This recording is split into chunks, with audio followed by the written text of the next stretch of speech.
Welcome to The Explainer. Today, we're digging into a pretty wild idea. What if some of history's most famous spiritual teachings aren't what they seem?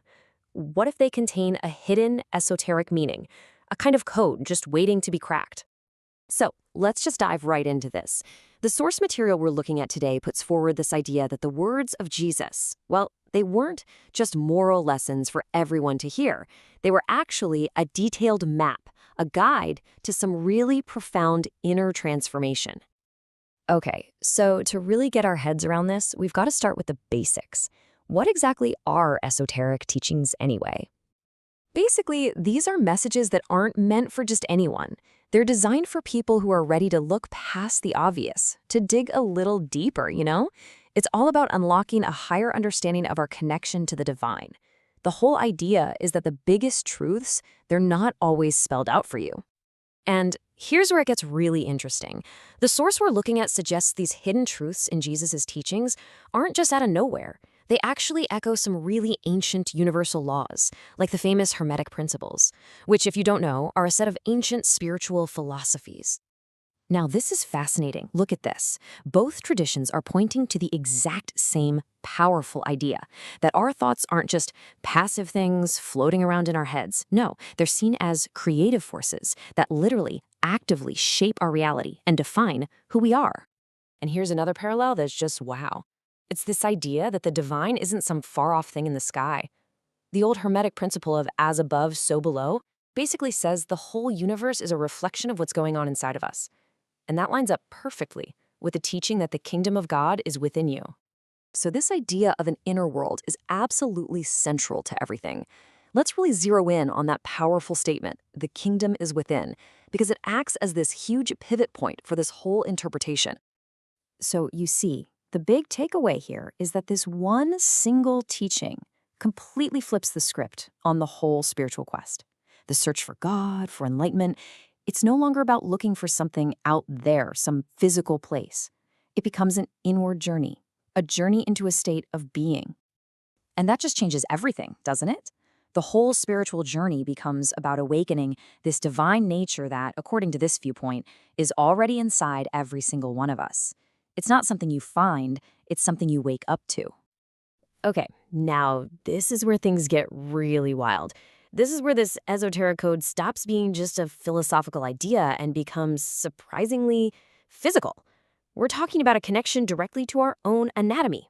So in this interpretation, the human brain itself is seen as a sacred space. It's like a mini universe, a place where all the great mysteries of the cosmos are reflected right there, inside our own heads. And just think about it, right? Our brain is literally made of two different but connected worlds. You've got the left side, that's all about logic, reason, structure. And then you've got the right side, that's your gateway to intuition, creativity, and all that spiritual insight. And the thing that connects them, that's the key to everything. It's called the corpus callosum. And in this view, it's way more than just a bundle of nerve fibers. It's seen as the bridge that lets us walk between that logical, everyday world and the world of intuition and transcendence. And they even see a powerful metaphor for this in the Bible. You know the story of Moses parting the Red Sea? Well, in this interpretation, that's an allegory for us crossing this very mental bridge. Just like Moses led his people to freedom, the idea is that we have to integrate our two brain hemispheres, logic and intuition, to find our own spiritual freedom.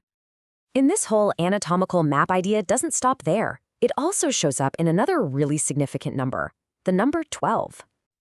Get this, in this interpretation, the 12 disciples aren't just seen as historical guys. They're symbols for our 12 cranial nerves, the very nerves that connect our physical senses to our spiritual perception. So each disciple represents a neural pathway that guides us on that inner journey. So, okay, a sacred map in your brain, disciples as cranial nerves. What's the point of all this? Why does any of this matter to you? Well, because understanding this hidden code is supposedly the first step to actually activating it in your own life. The whole goal here is to get those two halves of your brain, the logical side and the intuitive side, to stop fighting and start working together. Because when they're in harmony, that's when you can supposedly unlock this higher state of consciousness, your fullest potential. Not just for, solving problems at work, but for some truly profound spiritual insight. And how do you do that? Well, the source points to practices like meditation, visualization, and mindfulness. And it calls them spiritual technologies. I love that. They're not just some floaty, abstract ideas. They're seen as practical tools you can use to strengthen that mental bridge we talked about, that corpus callosum, and bring the two sides of your mind together. And this balanced, whole state of mind, that's what some traditions call Christ consciousness. Now, it's described not as something belonging to just one person, but as a universal state of awareness that anyone can access, a state of being that connects all of us to that divine source. And this all circles back to a really profound statement from the Gospel of John. I said, "You are God's." This quote really underlines the whole idea we've been talking about, our own inherent divine potential. It suggests we're not just, passengers along for the ride, we're active co-creators of our own reality.